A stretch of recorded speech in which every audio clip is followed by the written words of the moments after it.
I really pray to all that is holy that I never see my father kiss some lady on the side of the road and then turns and winks at me. I just really don't want that to I happen. love that part. That was so funny.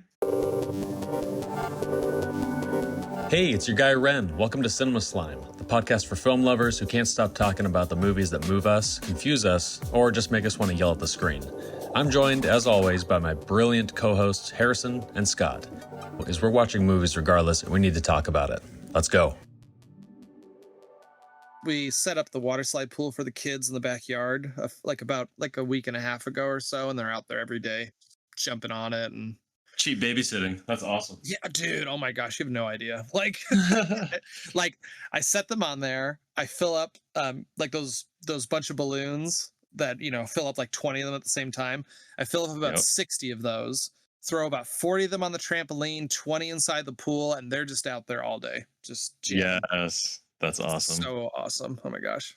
I had a parenting moment today that I was like, okay. Oh, I guess this was more of me needing to mentally check myself, I guess. So so the water slide pool's up, the kids are going crazy on it, having fun. And Jamie comes up to me and is like, "Hey, can I go ask my friends if they can come over and play?" And there's a couple neighborhood kids that he's played with a few times. So I'm like, "Yeah, sure, let's do it." So Nicole brought him over and went over to be like, "Hey, you guys want to come play on the water slide pool?" And the neighbor kids were excited, and they were like, "Here, let me go ask my parents." And I was like, "That's smart. Go ask your parents." And they went and asked their parents, and they came out and said, "Hey," they said, "we can't come." I was like, "Oh, okay. That's fine. No biggie." And so they left, and Jamie was upset and just didn't really understand, like, well, why can't they come? So for anybody listening, who doesn't know, I have a 9-year-old son who's on the autism spectrum. And so sometimes experiences like this can be a little difficult for him. And he just didn't really understand, like, well, why can't they come? I don't get it. So he was pretty upset about that. And then I kind of had to go through this like mental gymnastics of like, okay, it's almost dinner time. They probably just wanted to go to dinner. And then you go down the route of like, oh, it's probably because my house isn't as nice as theirs, or oh, it's probably because my kid's weird and they don't like him, and or blah blah blah blah. And it's like, hey, it's probably just dinner time. And like, you just go down those routes sometimes, or you're just thinking of all the negative stuff and all the worst things about the experience. And it's like, no, just it's Totally. probably a very simple answer, Harrison. Like, just it's all good. You can try another day. Yeah, I can kind of get down those mental spirals sometimes and take things personally. I do that daily. I get that. I understand that. But luckily I got a wife who kind of was like, hey, let's just talk about this, and like, oh, everything's fine. It's not a big deal. So Dude, we went to the beach yesterday, Oregon coast. We went to Gearhart, and about 2 or 3 days ago, they reported a beached sperm whale washed up on shore. did they blow it up? No, they did not blow it up. They're actually going to let this one naturally decompose, believe it or not. But dude, it is insane. I ought to show you. I'll just share my screen and do it. Oh, you got to see it? It was like there? Oh, I'll show you. I'll show you. Oh, Actually, if you go onto if you want to do it on your phone right now, go onto my history snuff, and I just posted a video on it there. I didn't add any music or anything, just the video walking up to it. Dude, it's hard to describe how awesome it is. Like, it's tragic, it's sad. I guess they determined that it got hit by a ship. Oh, dude. Oh, whoa. What in the world? Dude, it's What rated is R. Hold on, did they cut it open? Yeah, so the science team from the local college, I think at OHSU, I didn't read the article. My wife was telling me about it, but they came and did samples and determined that it was hit by a ship of some sort. And if you look, you can't really see it in the video. I didn't like get up close to it, but there's a 2-foot long vertebrae bone just sticking out of the spine. And Jeez. yeah, Oh my it's so gosh. gnarly. But yeah, and the smell was unbelievable, dude. Like it's like ammonia mixed with like an old fart. It was Oh so disgusting. gosh. Did the boys go up to see it? Oh yeah, we were all there. No, we looked at it 2 different times, and oddly enough, there was a dead seal probably like 50 feet away, and then another dead seal with like his rib cage all out, emptied. It was It was carnage. Oh, Yeah. yeah. I don't know if I walked into a dead sperm whale and there was dead animals all around it. I'd be like, I don't know if I should be near this thing now. Well, that's what's weird. There wasn't any like buzzards or like seagulls eating on it. Like they were not interested. It was so gross. You're not an animal, you're a man. I am not a man!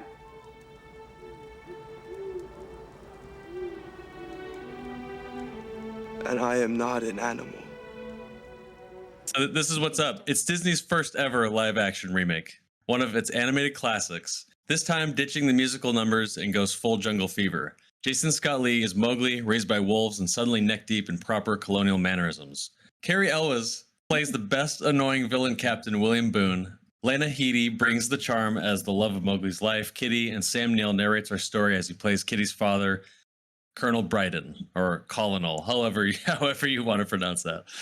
It's action-packed, oddly romantic, and just unsettling enough to stick with you forever, instilling irrational fear of quicksand and tigers, which traumatized an entire generation of 90s kids, me included.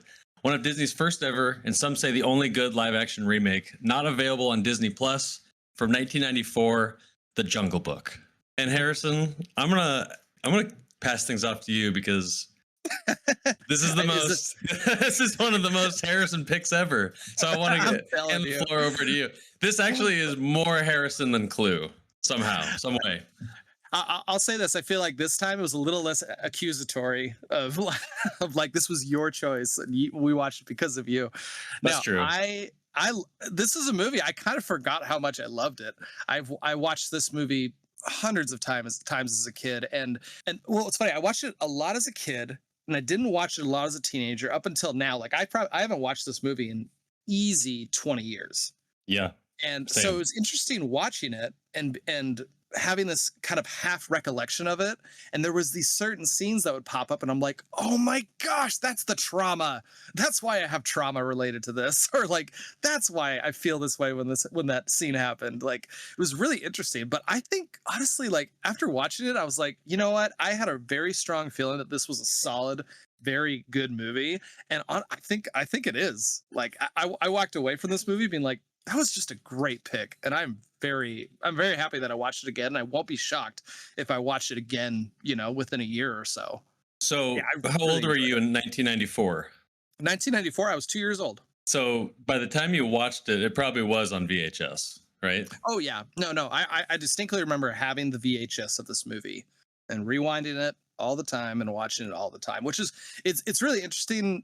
I love the nostalgic movies of our childhood, but I especially like the live action nostalgic movies of our childhood because I feel like there's a lot of animated movies and Disney movies you kind of expect to watch those as a kid because they're kid movies, but it's really fun to kind of look back and look at the live action movies you watched as a kid because they can vary from all over the place. It could be Never Ending Story. It could be The Jungle Book. It could be Terminator and RoboCop.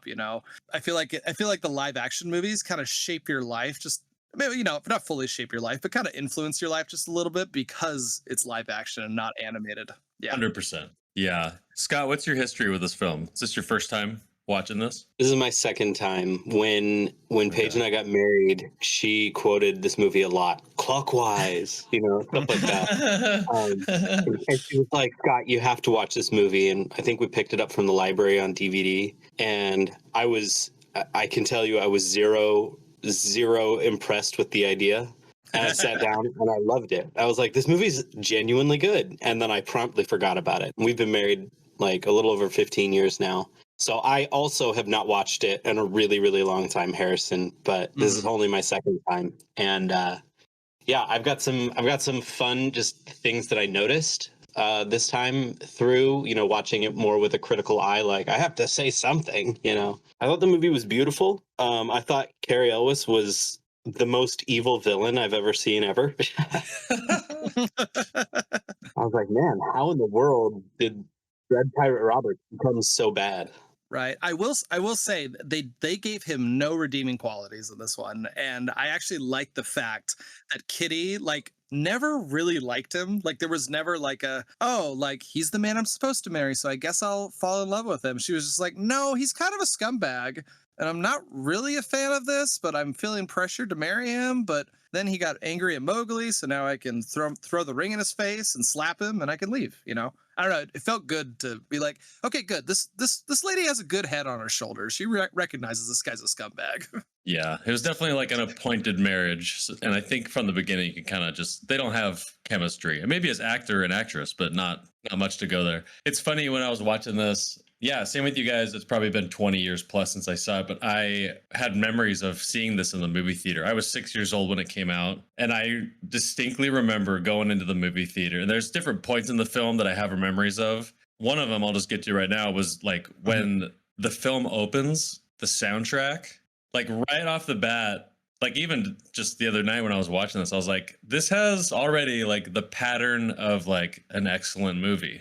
And it doesn't really last the whole film, but it has some really strong points to where just like, okay, this movie's impressive. Like they didn't really mess around. Like I mentioned in the opening, like it was their first live action remake. And it's insane to think about that because like I remember like you just kind of there's a lots of unknowns with the first live remake of all these cartoons that we all grew up watching. But I remember walking out of the movie theater and like being like really impacted by it, but just being like, dude, that was awesome. Like when you're 6 years old and you're like, I don't like any of that romance stuff, but like the action scenes were awesome, all the animals. And just kind of, I remember being so young when I watched it that I kind of was like curious, like if the animals would talk like a little bit, like just kind of like having that hopeful, like maybe they do. But one thing that struck me, he confronts and fights, what's the snake's name? Ka? Ka, yeah. Yeah, that's like right in the beginning of the movie. And in my mind, that was only at the very end when the final reveal of that snake just face to face with that thing. And I was like, oh, that's really cool because that kind of sets up the ending and makes it even better because he steals that knife from him, which explains like when a human does show up back again, like he's pissed. And then he wants his treasure back or what is the gold that was stolen from him. I thought that was a cool little element I just didn't remember. I got to say, this scene behind you right now, Ren, with the flaming wagon. Yes. As Mowgli rides off through the forest. I was like, I'll bet you the cinematographers loved filming this scene. Like a big flaming wagon, ride it through the jungle in the middle of the night. Like that just sounds like a good day at work. Okay, because you brought this up, at the end of the credits, I was looking. I just randomly saw it, but it was one of the stunts was done by the actor Deep Roy. Do you guys know who the actor Deep Roy is? I do not know who that is. You should Google image him because you'll immediately recognize him. But he's in like 100 movies, and he's in the new Willy Wonka. Well, the Tim Burton Willy Wonka and the Chocolate Factory. When all the Oompa Loompas are the same actor, that's Deep Roy. And I was thinking I was like, what stunt could he have done? And he had to have, it must have been him dressed as young Mowgli jumping off of this fiery wagon. And I was like, there's no other like small human in the movie. It must have been that. It must have. No, I literally just Googled him and I'm like, yep, I know exactly who that is now. One time, once I became aware of him, it was like the following day or something, but a Never-Ending Story was on. And he's the guy who like rides the snail in the very first Never-Ending Story movie. And I was like, that's so weird that I'm aware of him and now I'm seeing him in this movie I've seen 100 times. Anyways. I haven't seen Never-Ending Story in a long time too. I might need to stick that on my list of movies to watch. Yeah, it'll probably get selected at some point. No, honestly, that opening scene of him on, being dragged through the woods on fire. I was like, dude, props to this kid because I don't know how they filmed it and kept him safe and everything, but he was, at least from what I could see, I was like, this kid's really calm and cool and collect about it. And he's like, yeah, I got my wolf. I'm gonna hold him and we're gonna jump at the right moment. And I don't know. I was impressed with the whole thing. Well, that was Deep Roy. Just give the credit where credit's due. Yeah. Good point. I will say though, the scene beforehand when Shere Khan is like attacking the campsite and all that. One thing, very Ghost in the Darkness. That's kind of the vibe I got from it. I don't know if you remember that movie. Oh, I watched it recently. So good. And also, like, watching that scene, it was very like, wow, there are so many useless people in this scene. Like, there's people just running in absolute every direction. No one is helping anybody. No one's like stopping to like, let's figure this out. It's like, no, everyone's just in chaos, absolute chaos from one tiger coming in, which granted is very terrifying to have a tiger attack your camp. But I felt like I was just watching. I was like, this is a little over the top, but I thought it was still pretty impressive. Back in the day when they used real tigers in film, or like real animals in general. This might be kind of cliche to say, but I feel they don't make movies like this anymore. Like having like name the last movie that had a bunch, like a ton of real live animals on the set. I mean, what was it? I was reading through and it was somewhere between 100 and 150 different animals were on the set. Jeez. And they were face to face. Like the only, what was it? I read the only animals that didn't have contact with the actors was the big cats. So the tiger and Bagheera. Those are the only two ones that they didn't have face to face. They green screened them in, which they did a decent job of blending them, but it's still the 90s. But other than that, like the bear is really there. He's really cuddling up with the bear. They're really walking next to each other. What was it? The scene where Wilkins gets killed by Shere Khan. That's actually happening. There's actually a tiger jumping on a stuntman, and they're playfully fighting. It's mind blowing to me. It's really impressive because, like I said, you just don't see that in movies nowadays. I feel. I had the same thought as Harrison. I went, man, this movie feels so weirdly real for being from a movie with green screen and special effects from the 90s. I was like, the practical effects of everything makes this feel so tangible. And I feel like once Marvel took over and it was just somehow cheaper to build things in CG and you could do hugely fantastic things, like there was a magic lost. Adding facial expressions is so unnecessary in today's films. Like, do you ever see that in movies where like they'll make like a face? Like no, we don't need to do that. With the bears don't do that, and if they do, they just make a they roar. We don't need to make them give them human features. No, I agree because the thing is this: they've never done it right. Like you've never seen a bear smile at you and be like, oh, that's totally a natural experience.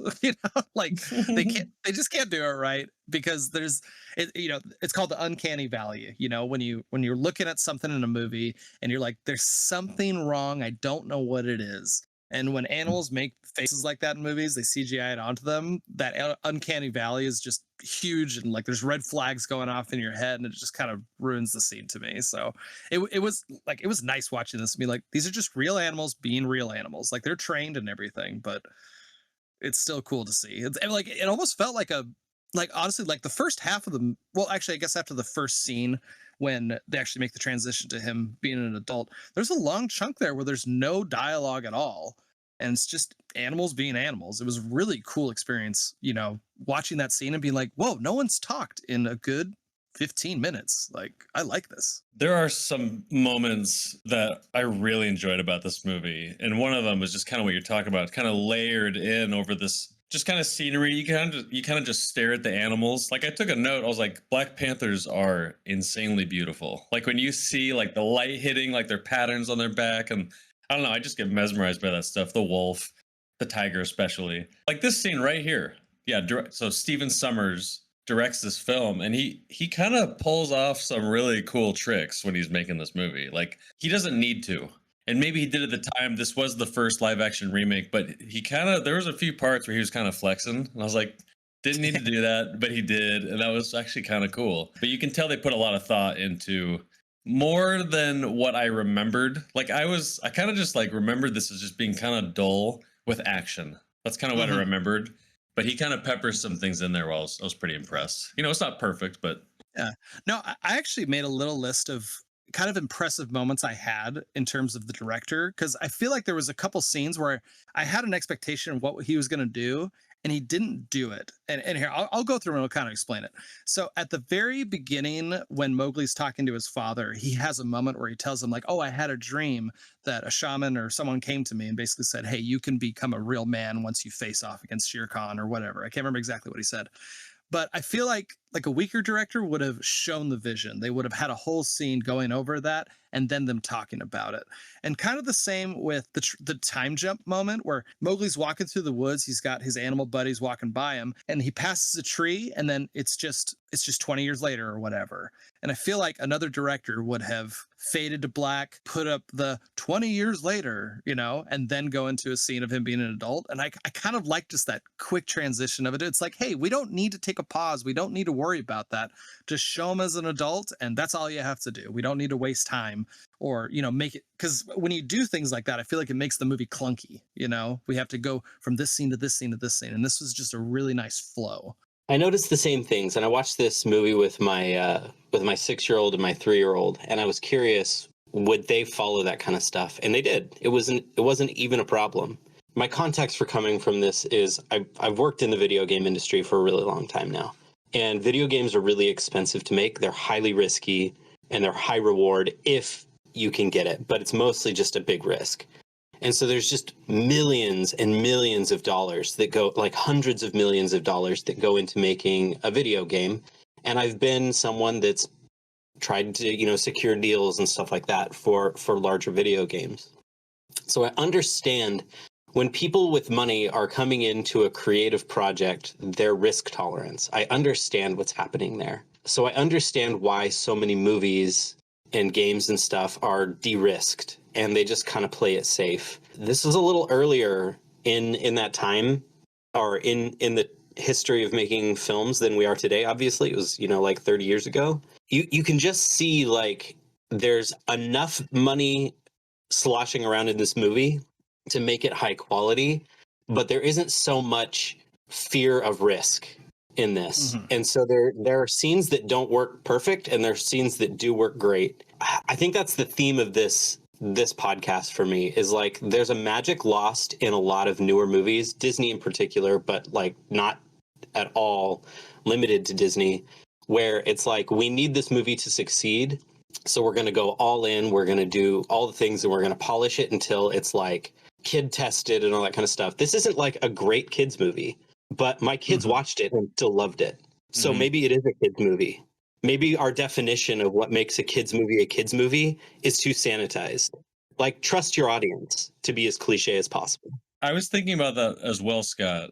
And I didn't watch it with my kids because I have to watch it so late. They're already in bed. But I was thinking of like some of the themes in this movie, and a lot of it is like your identity and like, am I a man or am I a wolf? And get this constant push and pull of like where you belong, and you're attracted to this lady, but you don't feel like part of it. And like, it's just so, I think that universal quality that the film had, I think that's why it worked.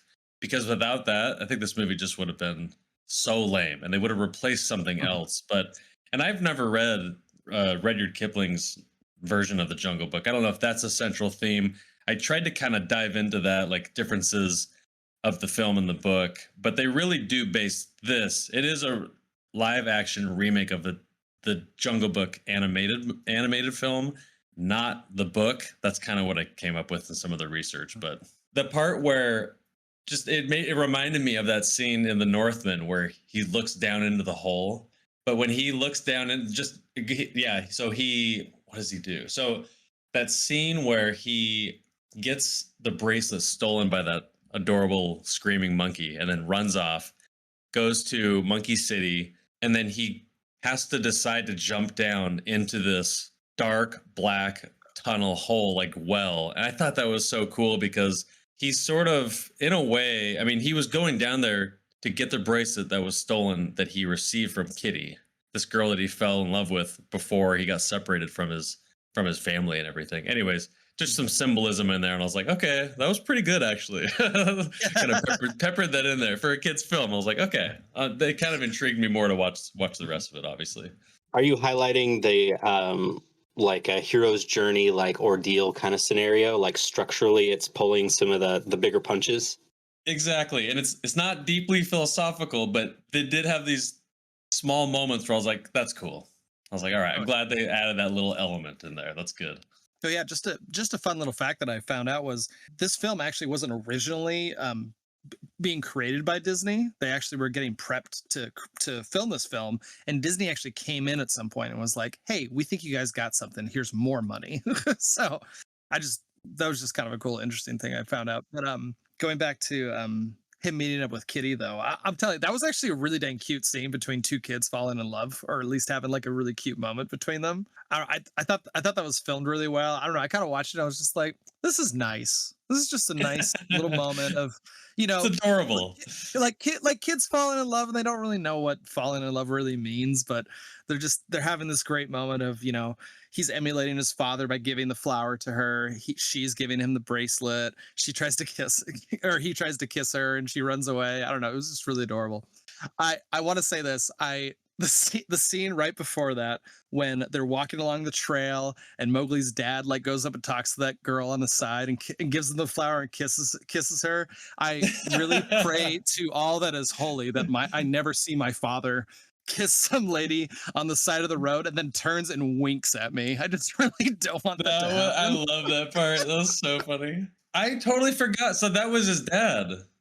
Oh, yes. So now that's interesting you said that, because I kind of had a very similar feeling to it, because it's weird to say that he didn't really feel like his father when he defends him and saves him when Shere Khan comes in to take over the city. But the scenes that we get, kind of the two main scenes we get, the first one is him macking on that chick on the side of the road and winking at him, which, like I said, was really weird.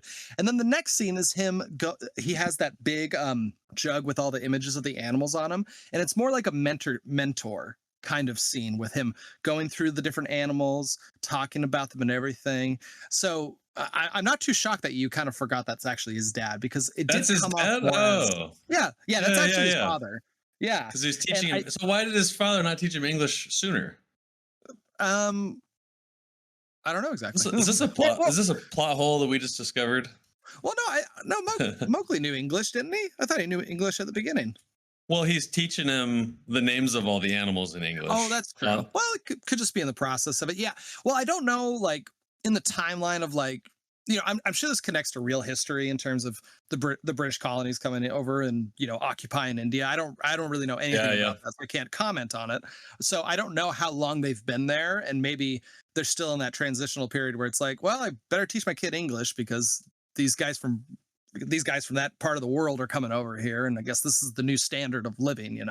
I got one more shout out. I watched this movie with surround sound, and the sound in the film is excellent, and that was also very nostalgic, just hearing the crazy like monkey sounds in the jungle, and like you just hear things left and right.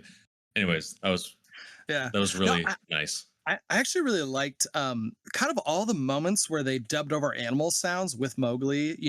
When he screams, you can hear the shout of a tiger, or I don't know, just there's lots of moments like that where they throw animal sounds on top of what he's saying or how he's acting. I thought that was a really cool touch, and honestly, props to Jason Scott Lee, the guy who plays Mowgli. I mean, I thought he did a absolutely phenomenal job. It doesn't hurt that he is like really sexy. I'm not gonna lie. I was I was just like, damn. Actually, the moment that made me like snap my head was Kitty's off on the other side of the bridge, and she runs into Mowgli, and Mowgli's in this like fire suit, just like like it's just really funny thinking like the last scene we saw Mowgli in was him fighting the snake with King Louie, the monkey, cheering him on. And the next scene is him in the woods wearing this absolute badass of a suit. And you're like, dude, King Louie like hooked him up. It was like, hey, here's some new clothes for you to make you look really good to go meet your girlfriend.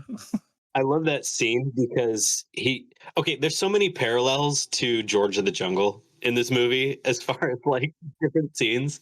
It was so funny watching like, oh, this is like the serious version of George of the Jungle, like when he comes in and he's dressed in his outfit, and that like ancient garb and everything, and he steps down and he's like totally interested in Kitty, and she's like, oh my gosh, there's this guy in the woods, and he like walks right up to her. I was like, dude, I would be terrified if this guy walked up to me and looked at me like this in the woods. Like, you're gonna die. No, honestly, I was actually kind of surprised how early in the movie they reunited.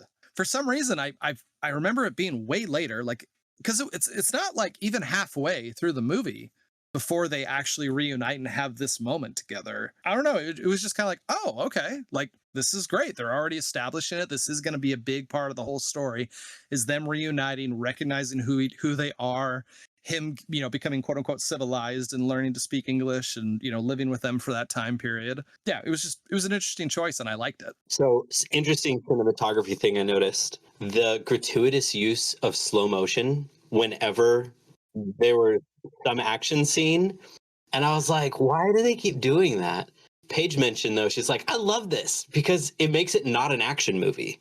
And I was like, oh, that's really interesting. Like this scene here, like the guys getting thrown into the water and stuff. It's like, it's not about the big fight and splash. It's about the social dance that's happening right now. And that's the important part. So when they throw the slow motion, it's less about the action and more about the implication of the thing that happened, because there's no impact of the action at all. It totally diminishes the impact of the action, but it increases the impact of the drama.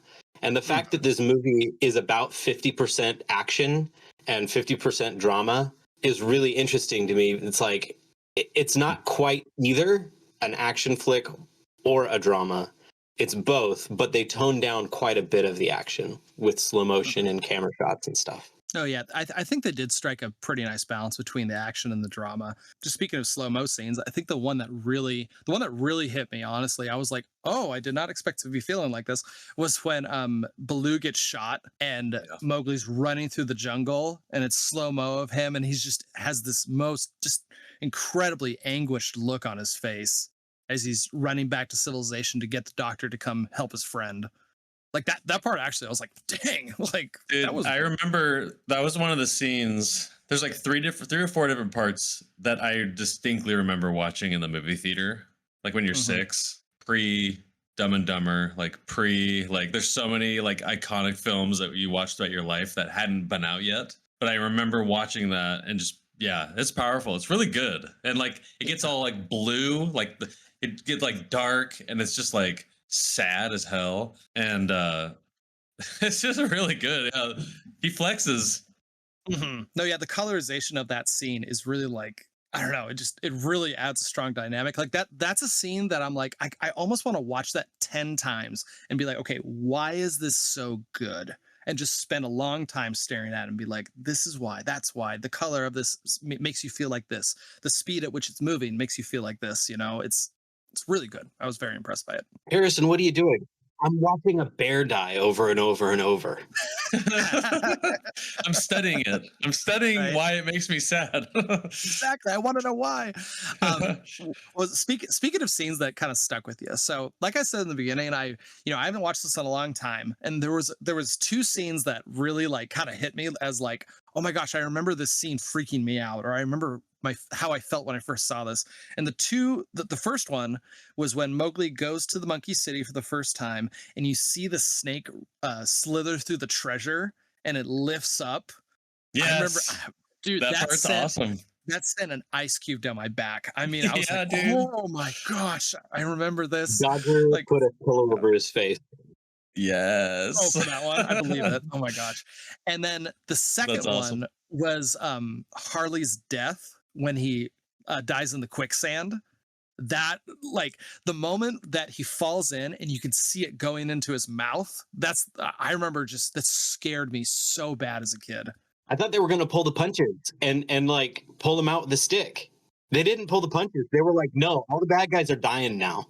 They're getting what they deserve seeing. No, yeah, there's a stretch here where it's like, oh, we're in a horror movie right now. Like, there are people dying left and right. Here, just real quick, I just have a quick off the top game I wanted to do. So I'm going to list all the deaths that happened to the bad guys and tell me which ones are your top 2 worst ones in your head, okay? So we have so the big giant dude gets kicked off the cliff by Mowgli. You got Harley dying in the quicksand. You got Wilkins being killed by the tiger. You have Captain Boone. He's killed by the snake, drowned in the water. And then you got the guy with the turban. He was buried alive in sand. Oh yeah. What's like your top 2 that you're just like, that was terrifying? When Cary Elwes, when Billy Boy got a good thrashing from Ka, because he falls in the water, he can't get all of his his avarice off his shoulders, and so he's like sinking to the bottom, and then he looks over and he sees all of the other dead explorers, Dude, and then that has part's that cool. realization. He's like, I'm absolutely effed. And then Ka comes up and bites him in the face, and I was like, oh, that is such a good death for such a bad Mhm. villain. Oh my gosh. I distinctly remember him screaming underwater. I remember Yep. that And moment then as a the kid. That was a bubbles. big one. Yeah, Yep. yeah, all the bubbles popping up. That was a good one. That was a really good Yeah. one. I mean, that probably wins first place, but I always think of the quicksand. Like, Yeah. yeah, just the mud in the mouth. And then also like the actor who plays Wilkins, he's really Top good. notch. Dude, Top he's notch like actor, in my he's opinion. got this yeah, the scene where he gets jungle fever and loses his mind. That's really like where things really shift in the film because then you got, he loses his mind, he gets paranoid, everyone's kind of on edge. But that's in the same part where the quicksand death scene occurs. But that's when it gets wild. It's really cool. I don't know what it is, but I always have this soft spot in my heart for the reluctant villain. Like, and I think Wilkins fits that.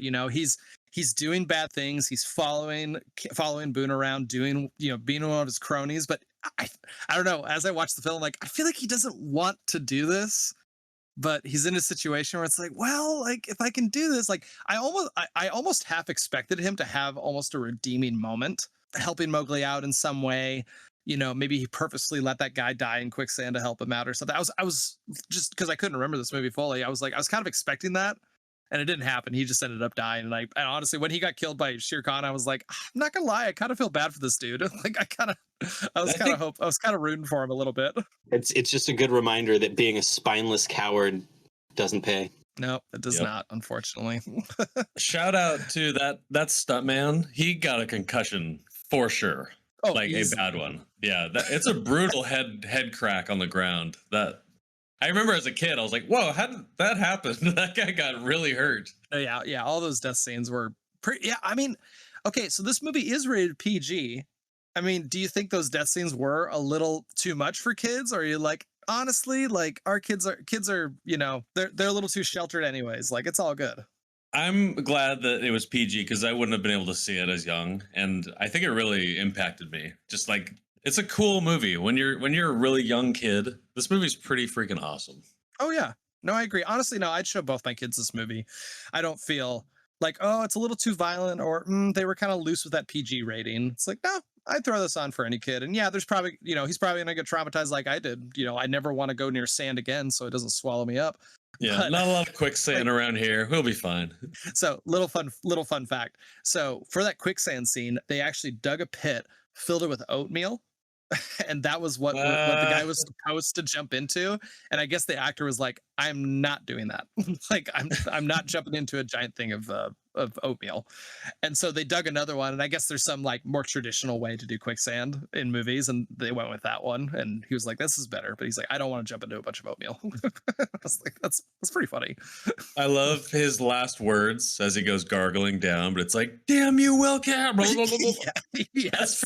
That's pretty brutal. Wilkins it kills him, and he just breaks down. He's blubbering, which also leads to the scene because, well, the scene prior. Remember, the guy falls off the cliff, and Kitty and Wilkins are there, just like shook by it, and Cary Elwes' character is just like, Yeah, the guy gets kicked off the cliff. He falls down, and Captain Boone says something like, "Oh well, like we can't get upset about everything," or something like that, something along those lines. Kitty's actually a really cool character. I think she has some good moments we'll go over in a second.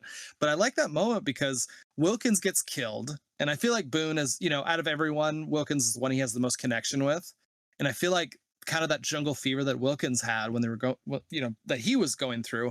I feel like Boone kind of has that moment and he's freaking out that literally everybody who's on this journey with him just got killed. And he looks at Kitty, and yeah, Kitty says something along the lines of like, well, we can't get fussed up, we can't fuss about every little thing. And then he looks at her and says, you can die too, That was a really heartless, like really intense moment to me. I got it here. He said, let's not be discouraged by every little thing. And they're just like, what? And then he cocks his rifle and he goes, such is life. And it like cuts away. It's really good. Yeah. And then she hits him back and she goes, what a shame. Well, should we continue? And I was just like, that's cool. That's kind of the last laugh right there. That's cool. Talking about Kitty though, there was one. Yeah, so there's two moments that I really like with her, and I already mentioned one. I just like the fact that she doesn't really like Boone. Like she never really took his crap. She never really fell for kind of this disguise of him being a noble, British officer. The other thing I really liked, and I feel like it was a very small moment, when Mowgli and all of them leave the big treasure vault. Great treasure vault scene, by the way. I kind of want to watch a bunch of movies with big giant vaults of treasure in it now. But as they're leaving, she's like, we need to take some of this. Like, like she's not immune to the fact that this is a shit ton of money, and it's this incredible treasure that's just endless. And she's like, no, like we need to take some of this. And he's like, no, this stuff only brings death. We have to go. And I just appreciated the fact it made her feel a little more real, because I think any of us would be like, yeah, let's at least grab like, a bag full or something, And then the Pirates of the Caribbean would happen. So there's a scene where basically they're like, hey, Mowgli, like you need to take us here. We're going to kill these, the woman you love. And he says, I will take you there and we'll see who lives. And I was just like, ooh, that's a really good line. Pretty ominous and pretty badass of him. I mean, I'm kind of a sucker for a good dance scene. I mean, maybe that's a little weird, but like I taught a dance team with my wife for a number of years, and I always watch choreography to see if actors know how to actually dance and stuff like that. They didn't in this movie at all, but there's enough like foreshadowing of her teaching him how to dance when they're out in the jungle, and then it prepares him in the midpoint of the film where he's being faced with the impending marriage between Kitty and Billy Boy. Before all of that drops, he's like starting to fit in, and it's the most he's a man, as opposed to an animal of the jungle. And I thought it was pretty great. And textbook like save the cat structure for a midpoint. Like all of the things are built up. It's a false victory. It's a big party. It starts a countdown to the end of the film. There's a marriage, all this kind of stuff. Like structurally, this film does really well. One I really like is when Mowgli, he goes into Kitty's room and they have their moment together. And the scene that he's running away, I love that the locals are helping him out. I really like the moment where Mowgli's running. This guy's standing there with a basket of potatoes, and he looks at the British officers and he's like, yeah, fuck you guys. And he just dumps all the potatoes on the ground. They slip and fall all over the place. And I don't know, just that look of like, yeah, I'm gonna help this dude out. Screw you guys. I don't know. That was Wait, a nice is that little the moment. scene where they're running through the town? What part is that? Okay. So yeah, he goes to Kitty's room and then he jumps off of like the top of the wall, laying straight on his feet. And I was like, wait, what? Like he just it's like 70 feet. Moments. Minimum. Oh yeah, it's giant. Yeah. Like there's no way. And then then he's running through the streets. One of the locals drops all those potatoes, and then you get that scene where the guy's he's playing that musical instrument. I don't know what it is, but he's making the rope float up above him. And that one guy climbs up, and then Mowgli climbs up and is like stepping on the dude's head, and the guy's like, ah. No one wonders how they filmed that. It's like the most obvious blue screen thing I've ever seen. I wrote that down. It's pretty straightforward. Right before that, I wanted to shout this out, but that scene where Jason Scott Lee it's just kind of a close up on his face, and he's running through the crowd of people, and it's just like he's just doing this running left and right strafe. I was like, that's really cool. Just like, I don't know how they directed him to do that, but he pulls it off really well. He's an extremely gifted athlete. He's pretty amazing. I'm surprised he didn't. I mean, he's in a lot of other films, but like he did like a Bruce Lee remake or a Bruce Lee film, but he's underutilized. Yeah, that was kind of his big movie. I was going through his IMDb, and there really wasn't much, but that one where he actually, he played Bruce Lee. And I don't know what the movie's about. I don't know if it's like a documentary or like a, something about it. But I saw that he played Bruce Lee, and I was like, that tracks 100%. Like I'm not shocked by this one bit. I was really impressed, and honestly, this is an actor that after watching this, I was like, I kind of wish I don't know, like I'd have to look through his IMDb profile and see what other movies he's in, but I kind of want to watch more with him in it, because I found him very interesting, and he's a very strong actor in my opinion. It's funny. I think mentally, my whole life, I thought he was the same actor that is in Mortal Kombat. You know who I'm talking about? I thought that was the same actor. I cannot even describe to you how funny it is that you just said that, because I was literally just on IMDb going, wait a minute, he's not in Mortal Kombat. Yeah, I thought he was. I just went to the Mortal Kombat IMDb, and the guy that you're talking about, I'm literally like, wait, that's not Jason Statham. Yeah. Just like him. Oh my gosh. Robin Shu is the guy from Mortal Kombat. Also, Okay. why haven't we done Mortal Kombat yet? Yeah, I've it'll come. I haven't. Man, I feel like I watched half of it.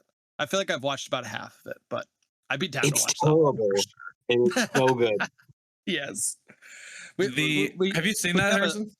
No, I haven't. Like I said, I think I've seen about half of it, but not the whole thing. We should have a Cinema Slime terrible picks or something. Yeah. Or something like that. That's like how old were you when you watched it filmed too? Similar to Jungle Book, but probably more so than Jungle Book. I think we need to have a pick that's not like, this movie's terrible, but I liked it, but like, no, guys, this is actually my least favorite film I've ever watched. Just pure torture. I really genuinely hated this movie, and I want you to hate it too. Monos, the Hands of Fate, Scott. I kind of ironically find things appealing about that movie. I've got some that I genuinely dislike.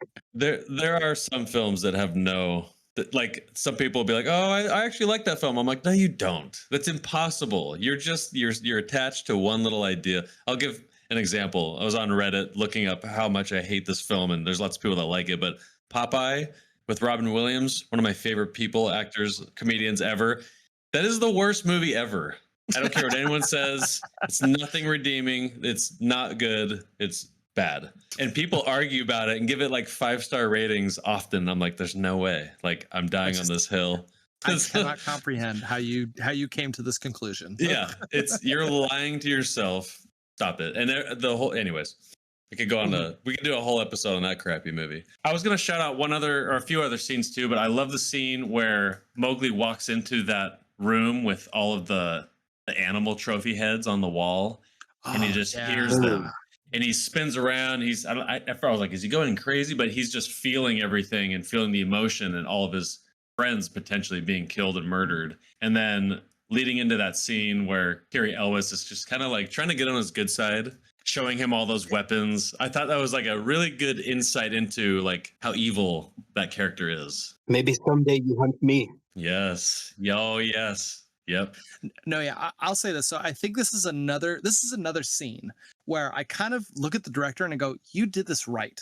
It hit me better the way you did it, because what I expected of him to happen was he was going to go in that room, have that experience of feeling the pain of all of his friends being killed, and then turn around and like beat the shit out of Boone or like scream at him or yell at him or whatever. But if I'm remembering, he just kind of internalizes it. He understands Boone's character. That's all it was. It was like, oh, you don't have redeeming qualities. Okay. I love how the villain in the film sees the good people as vicious, or he describes Mowgli as vicious. I was like, that's interesting. The last quarter of the film is freaking awesome. But yeah, basically right when kicked you in the sweets, what's his name? Harley, What's I his think. name? Yeah. When Harley drowns, that's when the movie just kicks off. I love when they light the fire inside that temple. The fire lights up all around the room. The guy gets crushed in the sand. I hated that part when I was a kid. Just the claustrophobia drove me nuts. There's a few, we've talked all the good about this film. There are some parts that are like clunky and campy and kind of lame, but overall, those don't overshadow the good parts of this film. I would say kind of the roughest portion of the movie for me personally was after the scene where he's kind of learning English and you go through kind of that montage and everything. Then there's kind of that stretch where Boone is like trying to, propose to Kitty, and there's kind of the love struggle between all three of them. That was kind of the section of the movie that I was like, there's a little bit of a lull here, but like I said, it didn't ruin the movie at all for me. By the way, the scene where they light the fire inside of the temple, I was watching that. I was like, they must have been melting their skin off. Oh my gosh, it probably was so hot in that room. Let's see. Well, here I'm talking. So, probably the ooziest scene, or the one that really stuck with me, I actually really liked that final scene inside the treasure room where they, Boone's and Kitty fall in there. Boone wakes up, and I remember his laugh very vividly Oh when yeah, he stood that's there great. and just. I'm not even going to try and mimic it. Maybe I'll just throw it in here right now.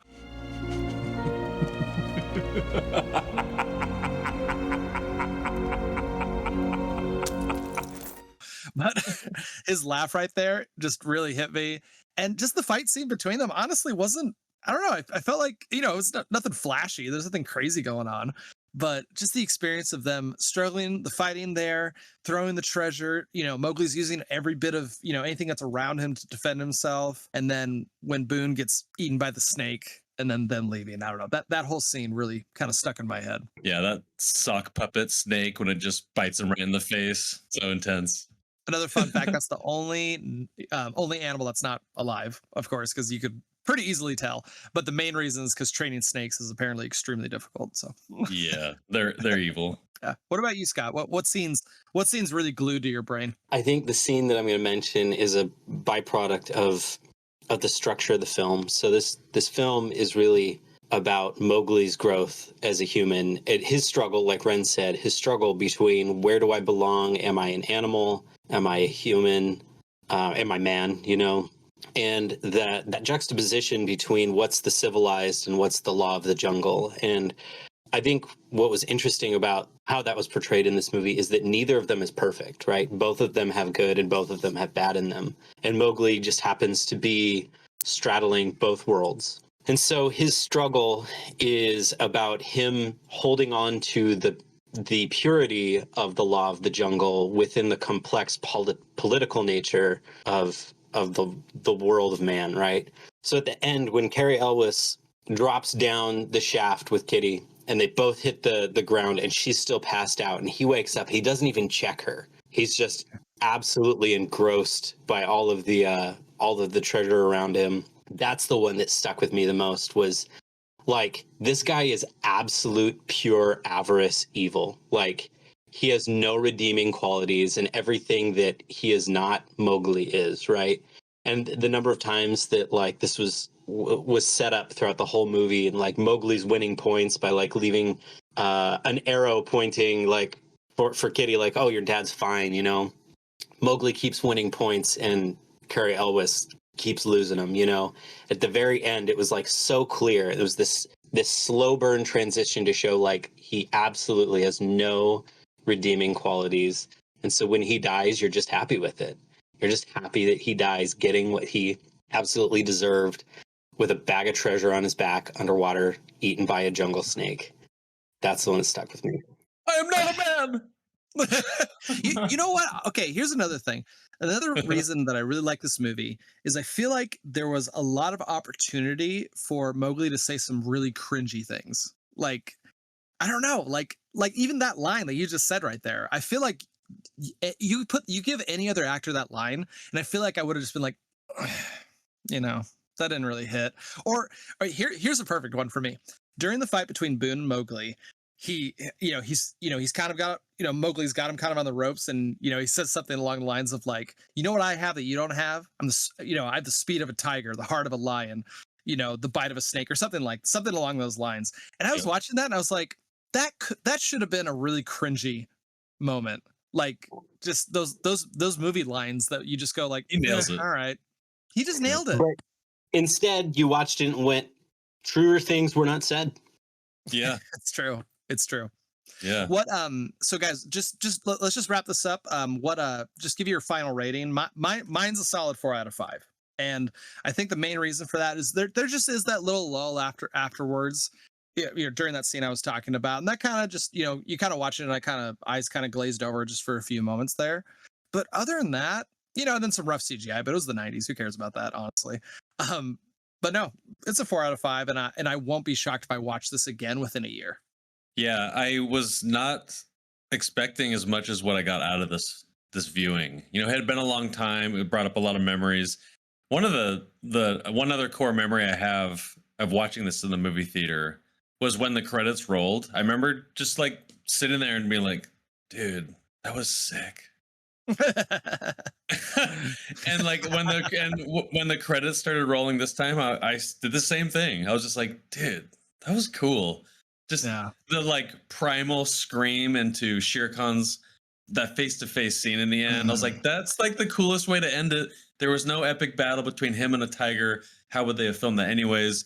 But it ended with like a respectful law of the jungle type of ending. I loved it. I sort of want to give this like a 4.5, but I don't think it, in my opinion, I can't. It's just a 4 out of 5, which is a great film. I loved it, but there are some clunky parts. To be honest, there were a few parts in the film where I was like, I wish they went a little bit harder, made it a little bit darker, and like maybe a little more violent, but like keep all the good things, keep those. But I just feel like if Disney wasn't behind it, I really think they could have taken more chances, and it would have been like way better, in my opinion. I was just yearning for like something harder, I guess. Yeah. No, I could see that. I could see the story being, a certain shape and it being just compressed down just a little bit. Just like, hey, let's just soften these edges a little bit and let's just make it more kid friendly or whatever. If it was PG-13, it probably would have done like half the amount of blockbuster numbers. Like it probably would have just bombed, to be honest, because it rides a lot on the coattails of Disney and Jungle Book animated film. It's interesting that Disney kind of came in. It's like they didn't want anyone else to have this IP. So then they funded it. And I don't even know if it kind of worked out for them in the end. I mean, it's not even available on Disney Plus today. And it's already had another remake to kind of replace this version, which I don't like that one nearly as much as this one. I haven't seen that one, but I'll say this: I would be interested because, like I said, this is technically like the first live action remake that Disney's done for one of their animated movies. It'd be really interesting to watch this and then watch one of their newest ones and just kind of be like, look, this worked. What you did for the Jungle Book live version in the 90s worked. Now, what are you doing now that isn't working? Because obviously it's not working. Like, it's pretty apparent that they're not doing a good job. I would say, by the way, this is I have the same thing. This is a solid 4 out of 5 for me. I think it's almost like bedside story kind of a fairy tale. Like you make it as cool or as sanitized as you want for whatever the scene needed. I'm not afraid to show this one to my kids. I'm not afraid to come back and watch it again. It's not like it impacted me deeply. I don't have the nostalgia, but I think it comes from kind of a wholesome era where they're trying to make movies that people liked rather than purely about movies that hit a specific agenda or a specific monetary goal. Well, guys, I think we covered this movie pretty dang well. I'm excited about it. What's our next one? I can't actually remember what our next movie is going to be. Isn't it? Okay, it's Detroit Rock City. You're right. Sorry, you're not right. It's Detroit Rock City. So yeah, next film we're going to be going over is Detroit Rock City, film I've never even heard of. So I'm excited to jump into this really blind. I know kind of the basic concept of it, but I think it's going to be a blast. Am I the only Kiss fan here? Oh, you ruined it for me. I didn't know it was a Kiss movie. Okay, don't watch the trailer. Don't even watch the trailer. Yeah, this is okay. When you watch this, just think of Ren in high school, and it'll make it more enjoyable for you. Okay. That's gonna be a great image. This might be like a deep dive into the psychology of young Ren. I don't know. We'll see how it turns out. The movies that shaped Ren. That's a great one. Yeah, I love it. Well, hey guys, I got to wrap up and go and cook dinner. But guys, had a great time talking with you guys. I'm excited for next week. All right, guys. Love you. See you all this weekend, if not sooner. Actually, I'll see you in the morning, Harry. Yeah, I'll see you in the morning. All right. See you soon. All right. Bye. Bye. That's a wrap, and thanks for hanging out with us. Cinema Slime is a production hosted by Harrison Jensen, Ren Jensen, and Scott Shepard.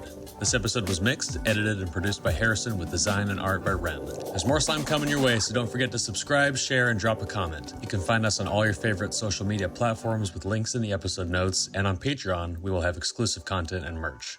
Until next time, go watch a movie.